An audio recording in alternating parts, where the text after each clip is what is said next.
Walk into almost any supermarket, and the essentials, milk, eggs, bread, are nowhere near the entrance.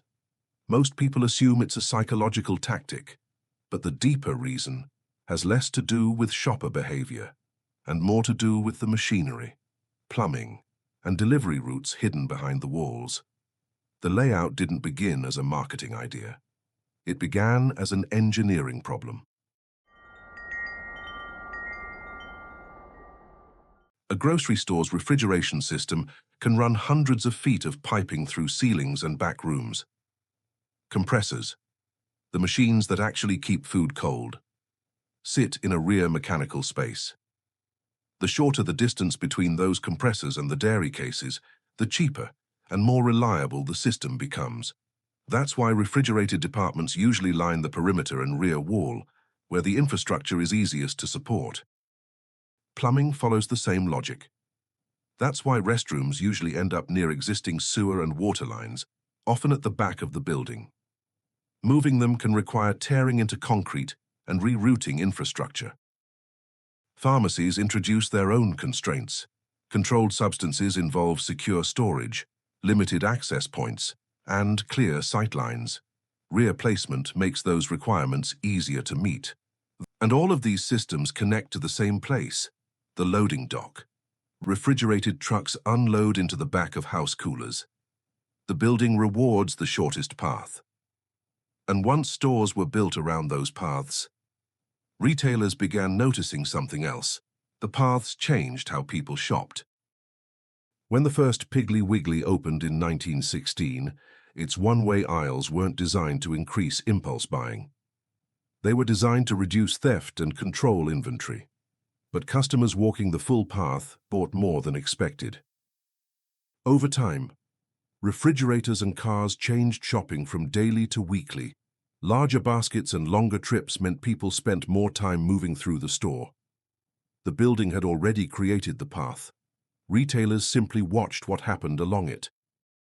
Anyone who's gone in for just milk, but left with chips, bananas, and a rotisserie chicken has experienced this firsthand. The long walk began as infrastructure, but transformed into strategy.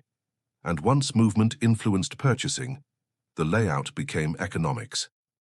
Grocery stores run on 1 to 3% net margins. Essentials like milk and eggs often earn almost nothing. Some items are even sold at a loss.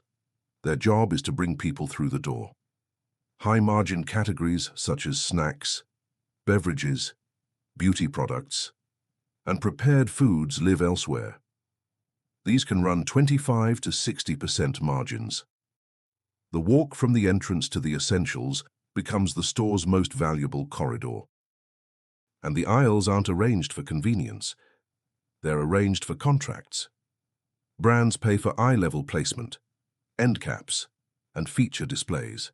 In many categories, the shelf is effectively a rental market. The shopper sees organization. The retailer sees revenue. Those economic decisions become physically embedded into the building itself. Behind the walls is a dense web of fixed infrastructure, electrical panels, drainage lines, structural columns, and refrigeration loops that can lock departments into place for decades. Even small layout changes can require rewiring, replumbing, demolition, and new permitting. Temperature zones add another layer. Frozen aisles are cold, so shoppers move quickly. Bakeries are warm and aromatic, so people slow down. HVAC engineers design these gradients for efficiency, but they ultimately influence pacing. What feels deliberate is often the residue of constraints layered over time. Modern refrigeration could put milk anywhere. Modular plumbing could move restrooms. Deliveries could be decentralized. But the old layout persists because it's familiar, efficient, and deeply embedded in contractor playbooks, franchise standards, and shopper expectations. This is why Aldi's decision to move produce to the front of the store stood out across the industry. It was a rare attempt to break from a pattern that had held for nearly a century. Even then, dairy and frozen foods stayed in the back. Some constraints remained too strong to ignore. What looks like a simple shopping trip is actually the visible surface of utility infrastructure, logistics, economics, and decades of inherited design. The essentials aren't in the back because someone wanted you to walk farther. They're there because refrigeration, plumbing, loading docks, margins, contracts, and habit all point in the same direction. You're not just walking through a store. You're walking through a century of decisions layered into the walls. If you enjoyed this video, please subscribe, preferably before you accidentally pick up snacks, candles, and a rotisserie chicken.